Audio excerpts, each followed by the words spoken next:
Good afternoon বন্ধুরা। দেখো আজকে দুপুরের মেনু নিয়ে চলে এসেছি। দুপুরের মেনুতে কী কী আছে দেখিয়ে দিচ্ছি।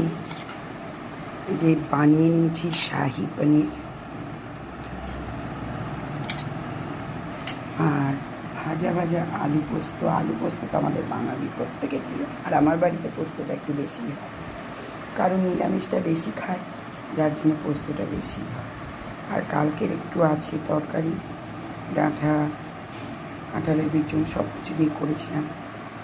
আমরা চাটনি একদম রসগোল্লার মতো, আর একটু পাঁপড় ভাজা, শসা, লেবু, আর আছে গরম গরম ভাত। তাহলে এখন এই পর্যন্তই, দেখা হচ্ছে পরবর্তী নেক্সট কোনো মিনি ব্লগে।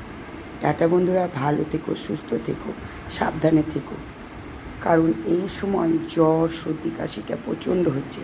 আমার ছেলেও 4-5 দিন জ্বরে পড়ে থাকলো, 5-6 ঘন্টা ছেড়ে ছেড়েই জ্বর আসছিল। এই জ্বরটা একবার কাউকে হলে মোটামুটি 5-6 দিন থাকছে, তারপরে ভালো হচ্ছে।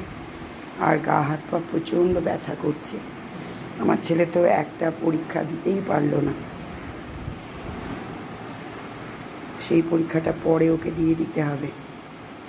এত জ্বর চলে এসেছিল যে সকালবেলায় উঠেও পরীক্ষা দিতে যেতেই পারলো না।